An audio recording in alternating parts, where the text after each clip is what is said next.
Bienvenidos a Flow Design Architects, una compañía que trabaja para ti y por ti. Gracias por sintonizar. Entonces ahora vamos a ver 3 proyectos de residencia que hicimos que tienen mucho valor sentimental para mí, para la oficina, para los clientes, claro, definitivamente. Pero tienen una historia irónica, de hecho, porque de la forma en la que yo conocí a estos clientes, yo todavía no me había graduado de la universidad, estaba trabajando en una compañía de ingeniería civil y pues conocí a esa persona y luego dejé de trabajar en la compañía de ingeniería civil y me topé con esa persona de nuevo y yo estaba haciendo Uber.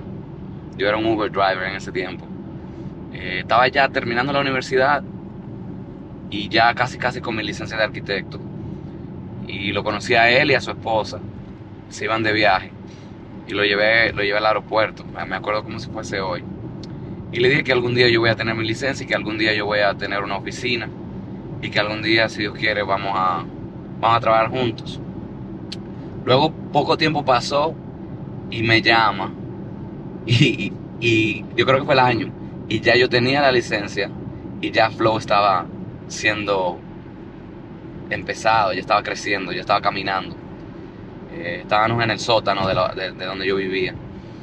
Y me llama, me pregunta, que quiero hacer una casa. Pero nunca nos pusimos de acuerdo con el precio. Luego llegó esos tiempos en los que estábamos trancados, que no podíamos salir. Me llama de nuevo y me necesitaba para algo y pues me presté a su favor, le ayudé. Eran unas inspecciones que había que hacerse y las hice. Y luego me llama de nuevo a los 6 meses. Me habla de este proyecto, un development, un desarrollo bien grande de construcción, de 4 casas. Ahora vamos a ver 3, pero son 4. Hay otra que está siendo diseñada ahora mismo. Y yo lo primero que le digo es, pero ¿me está llamando en serio o es mentira? Porque muchas de las llamadas nunca llevan a un acuerdo. Y digo, no, esta vez sí. Y inmediatamente vi que firmó el contrato, mandó el depósito, llegó allá mismo a la oficina mía. Y esto es a 1 hora de camino, manejó 1 hora y 20 minutos para ir allá. Y pues el proyecto se dio, se empezó. Y tiene mucho valor sentimental por esa historia, de que, ¿verdad? En ese tiempo que yo no era nada, que no tenía nada, era un estudiante común y corriente, latino, minoría, ¿verdad? Y poder mirar hacia adelante y decir, yo voy a tener algún día, yo voy a hacer algún día. Suena egocéntrico, pero en verdad hay que ponerse metas. Cada quien tiene que ponerse metas como individuo. Y tener el equipo de respaldo que creció al mismo momento que yo crecía también, de Flow, le agregó mucho más. Por ejemplo, tener una de mis personas favoritas, hay 2 en el aspecto de diseño en Flow, que son Julio Gutierrez y Ivonne Perez. Ivonne Perez se encargó de trabajar en ese proyecto desde el comienzo, con su paciencia, con su sutileza, con su amor, con su delicadeza. Y pues, Darguin es un poquito intenso y claro en lo que quiere, de hecho intimidante, hasta con su nombre, tenemos que decirlo bien, Darguin. Si no lo dices bien hay problema. Pero, y Kelsey, pues que ella es una dulzura de mujer, esposa de él. Entonces, fue una combinación perfecta y se crearon 3 artefactos que no sé ni cómo llamarlos. Son 3 obras de arte y eso es lo que vamos a ver ahora.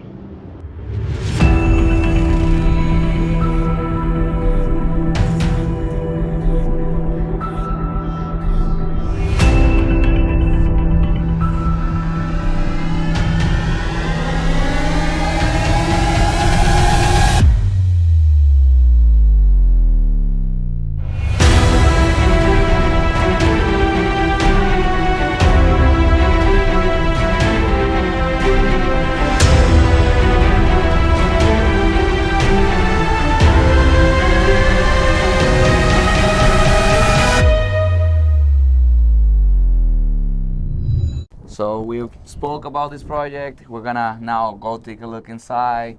We have Darius here with me and Darguin Fortuna from Flow Design Architects. Let's go take a look.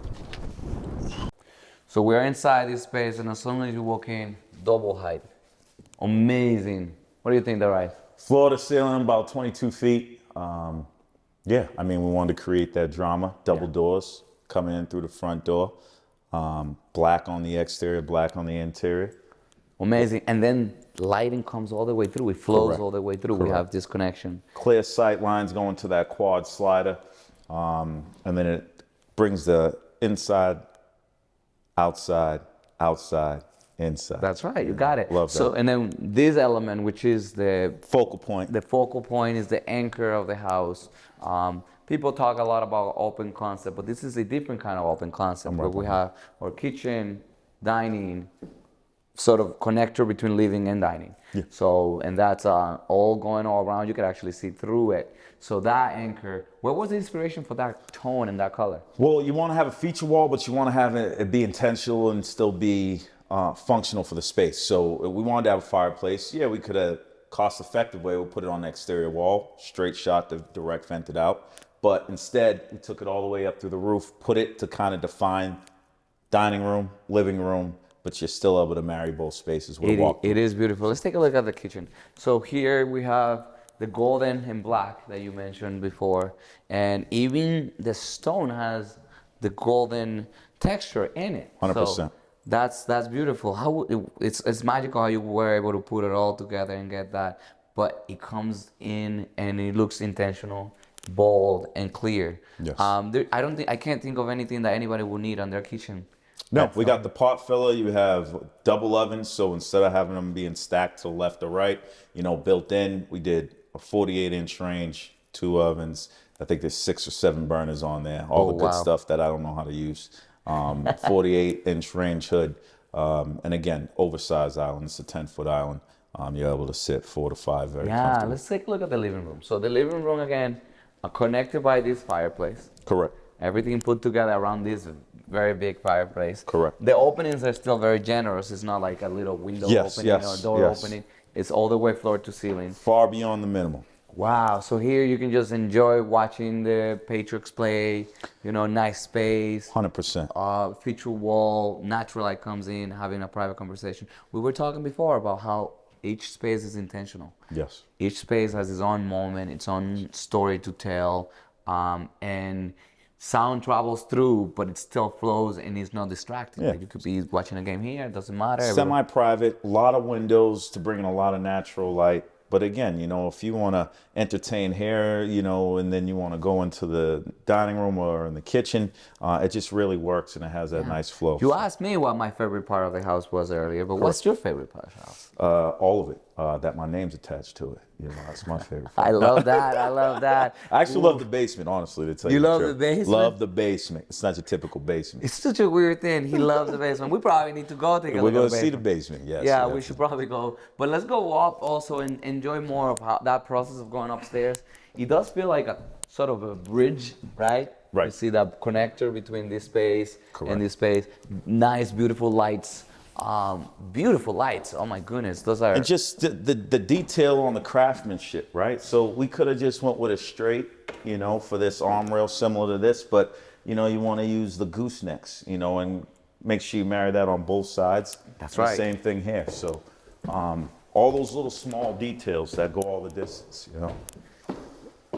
And this has become a feature of most of our designs, actually. Flow, ever since we designed these houses, all of these houses, we became enamored with the double height space. Yes. So we try to apply it as much as possible. We became enamored with this feature space right here. Like, it's a bonus space. Some people might want an 100%. office space or something else. We're like, no. Right. This is another semi-private gathering space. You need to do a phone call, you need to do something, you get out of your master bedroom, you can chill out here and enjoy. Correct. And you don't have to be part of any of the conversations down there or in here. So Correct. you keep the privacy. So that's beautiful. This is a stage right here. You can use this in many ways. 100%. And then the master, oof. This is something special. A lot of space. Lots of space. And you still have the 8-foot doors, 10-foot ceilings.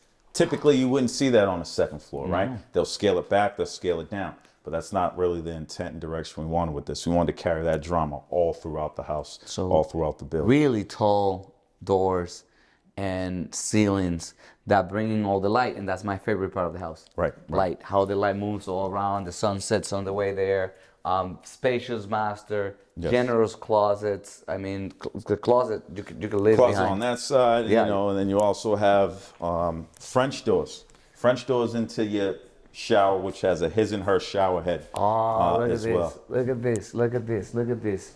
This is not your average bathroom. I mean, this is big, Correct. well-sized, oversized, nice black hardware all throughout, all the Correct. pictures and everything, to continue to have that drama, right? Like the dark and black That's and it. white, they play off each other, like you say.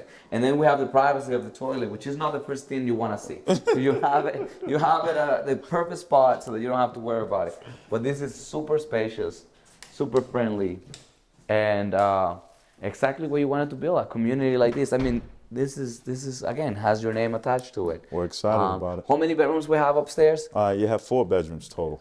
4 bedrooms 4 total. beds, 2.5 baths, just over 4,100 square feet, including the basement.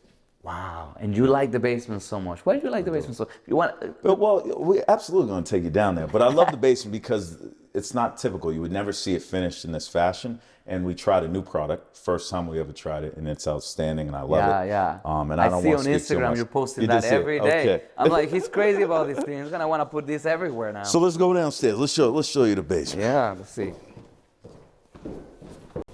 Let's see what he has there. Basement. Vámonos. Oh yeah.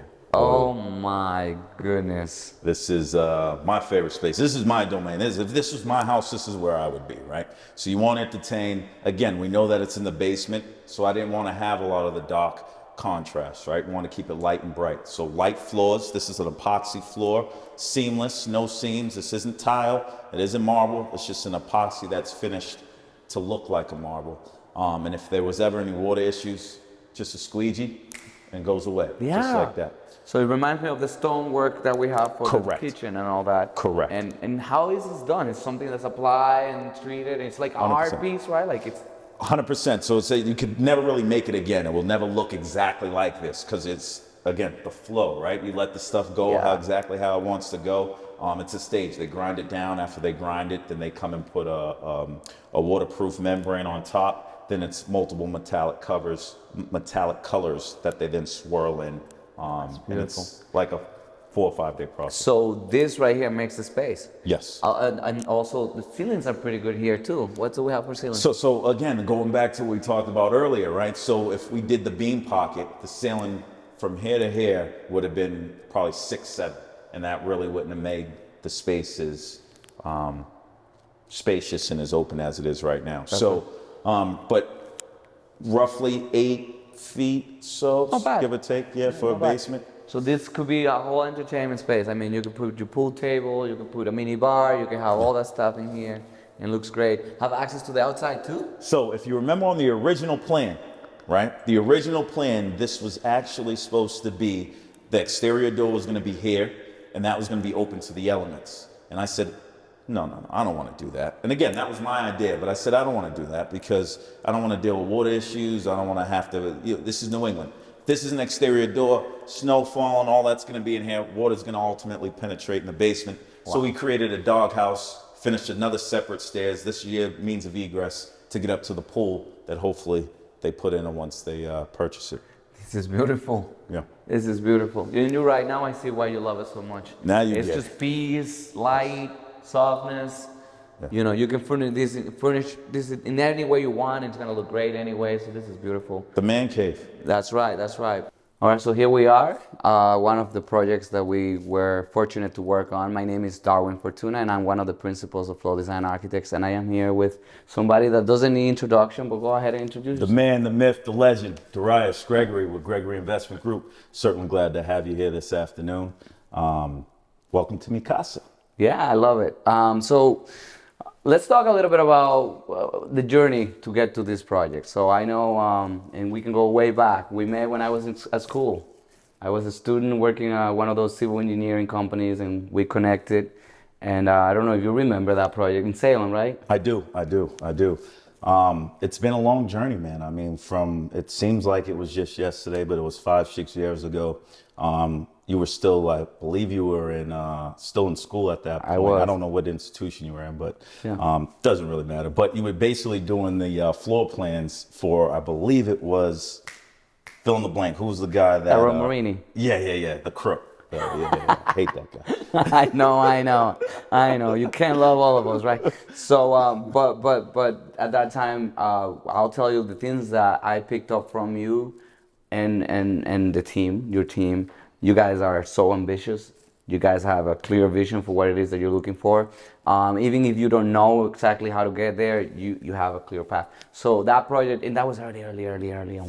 And I think that was matched when I first.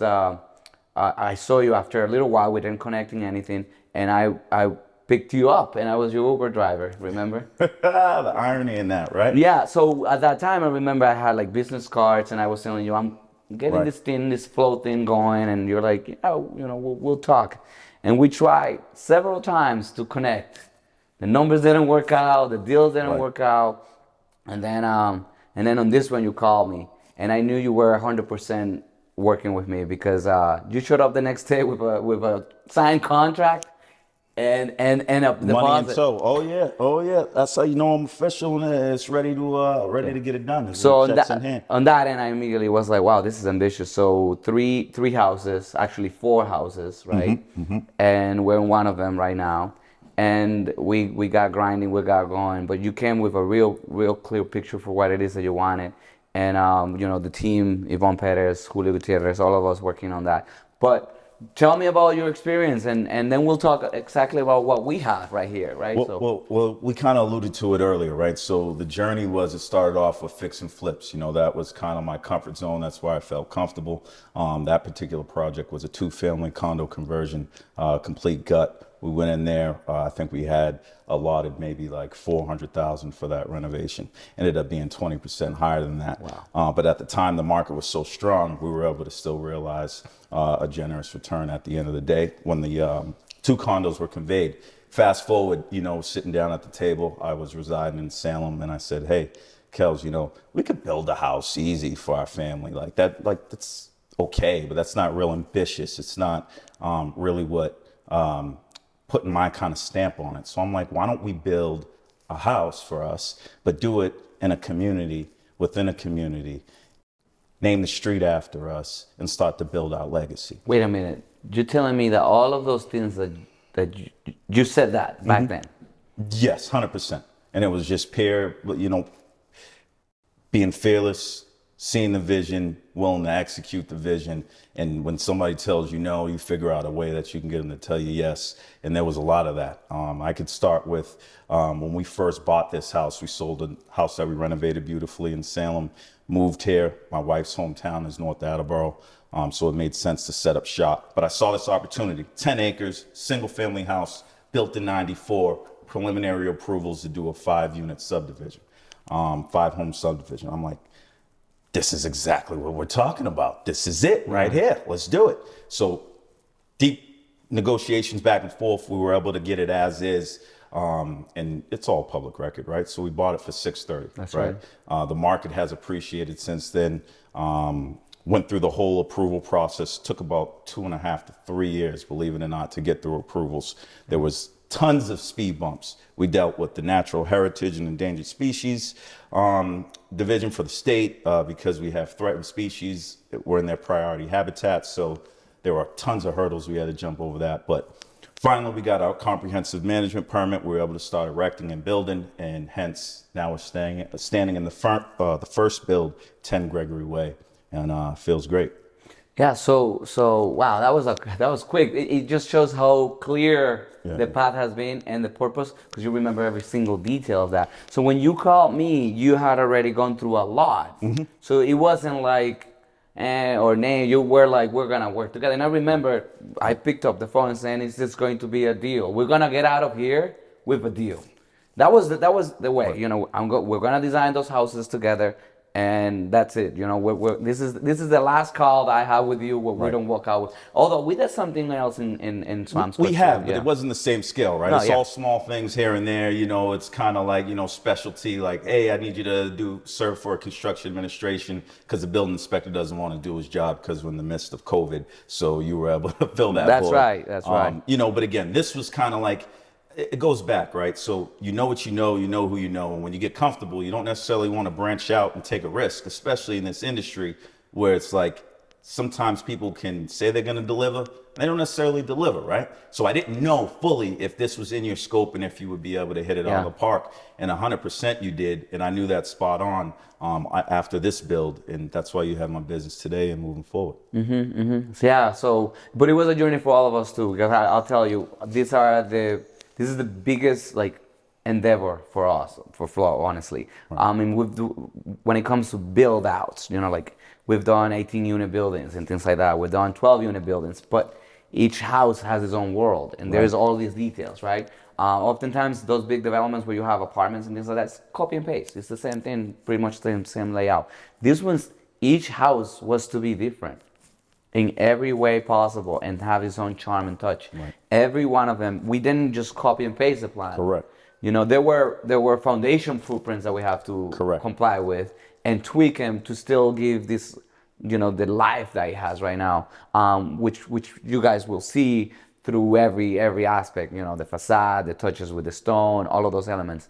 But again, I must say that I wasn't threatened by the approach. Like if somebody comes in to me and says, well, I have a $20 million deal for you, you know, it might get me a little nervous, right? Because that's not my comfort zone. But this one didn't get me worried at all because again, the confidence you bring with you and you know, Kelsey, both of you, the combination, I was like, this is going to be great. This is going to be a fun process. We're going to get through all of this.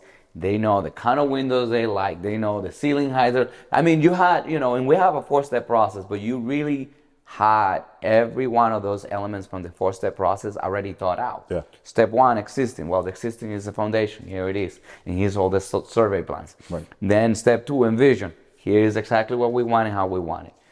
Every step of the way. And then from there on, it was just delivering the options and figuring out which one was the best. We have multiple ones. And then we probably did like 8 houses. If you think about the iterations of each one of them. Right, and how they've evolved and you know, for me, there was one thing, right? One word that I wanted to just instantly speak to folks that walk through it, and it was the drama, right? So the play on textures, colors, contrast. It's kind of like, you know, Charlie, like an artist, like, you know, black and white. Like they're so very different and they play off each other. So like on the exterior, that's the direction we went.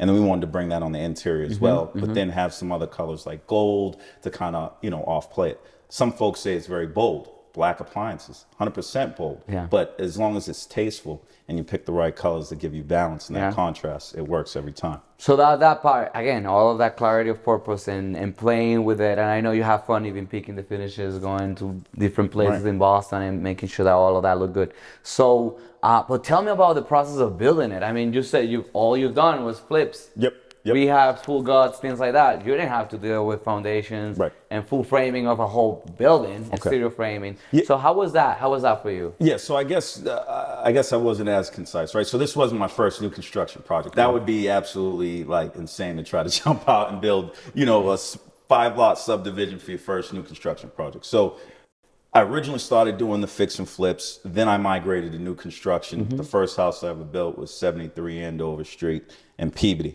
That had some limitations, conservation, need to get a zoning board, variance from the ZBA. So went through all that, got familiar with the boards. I remember you did call me about that project early on, but then, you know, I probably wasn't even ready. I went to New Hampshire. I wasn't probably even ready for it. Again, you have to be ready for the opportunity. When the opportunity comes, you have to be ready. That's right. So that when you went and got some drawings from New Hampshire and things like that. So that was good. That was the relationship that I cultivated. It was good to work with them.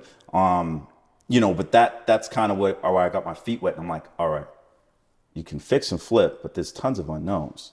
new construction kind of runs itself. And it's, if you can align yourself with an architect that feels comfortable and confident in your execution in the field, then it's a marriage that's, you know, well in the Yeah, last because you were lifetime. fixed to what they already had on their Right, plate, right? right. It was like a catalog of plans. Right. And some people talk to me about, well, the speed of building something that's or either prefab or the drawings are like a catalog. Right. I was like, well, you don't have any say.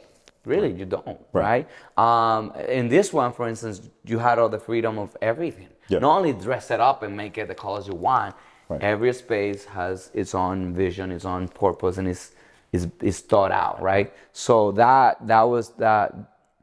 the markup. That's the defining moment. That's the thing that when you walk into this house, you say, wow, this is just cut out different. This is just a different breed. So that's what you get through every single aspect of the space. And that's what you get from working with, you know, a great team. I'm not trying to give myself a pat on the shoulder, but Ivonne was super patient. And Julio have been super patient throughout the whole process. And flexible, and you guys have a way of working, and we kind of flow together. I mean, that's the name, flow, right? So we flow together. You're like, 5 minutes, Zoom call real quick. Yeah, let's jump on. We jump on. We get it done. You know, so you guys were super involved to know what you really wanted and what you didn't want. But the construction part, so going on the details. Yeah. So it's all about relationships. The relationship I created with Flo is the same thing, and that's one of my strengths, right? So it's understanding people, knowing how to push, knowing how to pull back when you need to, but we're all working for a cause and we're working to a destination. So I align myself with some subs that understand me, and they understand I know this construction necessarily, you know, at a high level, right? So this is the vision, this is where we're going. Can you get in budget? Can you run the job when I'm there and when I'm not there? Is it still the same level of execution? If so, you could be a part of the team, and let's run with it. So these subs I've been using, and they travel with me, right? My painter's coming from Salem. You know, I found other guys locally, but some of these relationships I've cultivated over the last 5 or 6 years. And the end product, ultimately, I just have the vision. I don't swing hammers. You know, maybe I'll come and pick a coffee cup up or something, make sure and check quality control throughout the project. But they're really driving it, and it's really the subcontract. So trusting the team that you've cultivated over time. I have noticed, you know, we're a very tight and small community. Believe it, you know, Massachusetts, it's everybody knows everybody. So to get to this, I would say this is excellence in residential construction and design right here, right? So to get to that level, it's a craft. You got to work on your craft. And you can't go around life just getting people mad at you and burning cultivating, bridges. burning bridges left and right. So to get to this level where you can build this kind of, you know, I mean, this is, again, masterpieces. You have to, again, little bit, and trust that team, right, that you have. Same thing with Flo. Like, we've trained everybody. We work hard on getting everybody up to speed, right? Most of them come from nowhere, like from out of nothing, right? Most of us are minorities, right? At the end of the day, that barely even speak English sometimes. Like Edwin probably doesn't. That's why I like you guys. Gracias. So, but you build that and you cultivate it and you don't burn any bridges, and then you get to that point where you can, you know, now it's like the song of the elephants on jumping on the net. So the net, well, let's see how much we can do. But that vision, man, I mean, you're fearless. Yeah, 100%. You're bold. Like you can't have success in this industry if you're scared. You know, it you just doesn't. walk right into this. Yeah. We're gonna do these houses. I'm sometimes like puzzled, like, how did the financial part worked out? We had a conversation. You like take me to lunch and you'll tell me all the details. I'm like, is that what it costs to get? I mean, I'll get you to lunch all week. Huh? All week. You know, it's like, hey, honey, I'm on a date with somebody. Darius. Yeah, that's right. So, but you know, you surrounded yourself with very successful people. Surrounded yourself with a team that you can trust. Had a bold vision, but I'm still shocked that you said, okay, yeah, we can do these flips, we can do these homes. So let's build our own home, have a street named after us, create a community, and you found exactly what you wanted. Yeah. I mean, that's like the book, The Secret, I think, played out exactly like that. Just speak it into existence. You know, you want to manifest kind of what you want. Your dreams can really ultimately be a reality. But if you're scared to go achieve them, you know, then it will never happen. Now, again, deals aren't plentiful like they used to be. I think we're going to see a market shift now that these interest rates are rising. You're going to start to see, you know, some property values start to decline, which ultimately will create more opportunity. But to find this when we found it, you know, it really wasn't nothing more but a blessing and pure luck, to be honest with you. Yeah, wow. So. Wow, but you were able to find the place, find everything, and you have your in-laws living in the same community. Community within a community. So you have like a built-in babysitter system there already. Yes. So it's like great. So going on the construction, anything that you would have done differently, anything that you learned through this experience, like anything that, you know, we don't have to go into an hour long, but maybe we divide this into multiple videos. But but like I just want to know how that process was. So full disclosure, we are the contractors here. Like we are the GC and team that put all of this together, and that takes a lot of trust, and it takes a lot of courage, like you said, like knowing that person is gonna get you from point A to point B, all the way through. And I was involved all in. I'm involved all in, right? All the risks and all that. But this has been a painless project for me, a completely painless project in every aspect.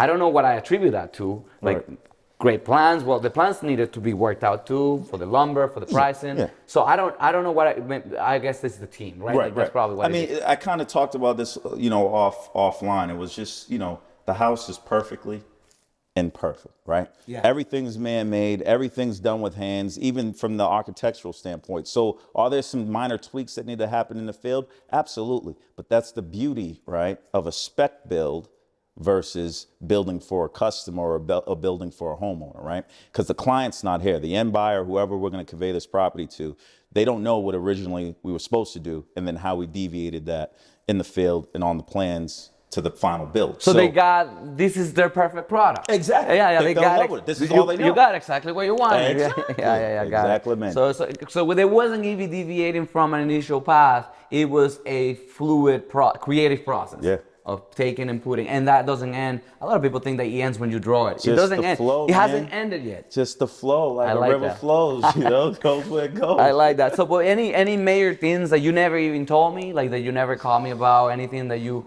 had to deal with during the construction, during the framing, during the like electrical. Yeah. Like, so you know, there was some things where, for example, you know, I think Ivonne did. Like beam pockets, for example, like in the foundation, which in theory, you know, works out. But if I'm finished in the basement, then that's going to take away from the head height, right? So consequently, I'm like, that's not going to work. Foundation's already poured, beam pockets are already in. Probably could have captured that if I was a little bit more thorough looking at the foundation plans. You know, I have to stop you there. I have to stop you there. You yourself, you're looking at the mistakes you made, and you're humble about it. Yeah.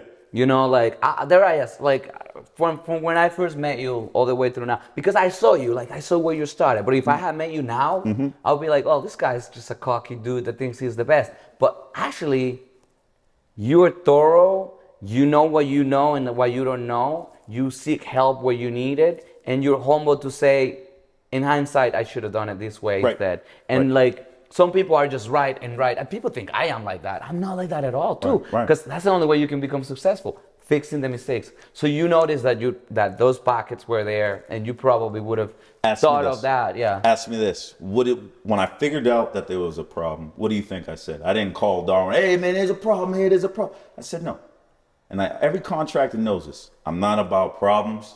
I'm about solutions. That's it. So the first thing I say is, all right. What's the solution? Talk to the framer. So then we just had to raise it up a little bit. You know, when we added, you know, a couple extra sill plates, and that's it. Done. Easy. That's it. So that's perfect. So I guess, you know, this can go on forever, but, you know, we do have a limited time and limited budget for everything, right? So, but we could probably talk more particularly about the spaces now that we're here, right? So we've enjoyed all of this. We've seen all of this. And let's walk you through. Yeah, let's walk through it.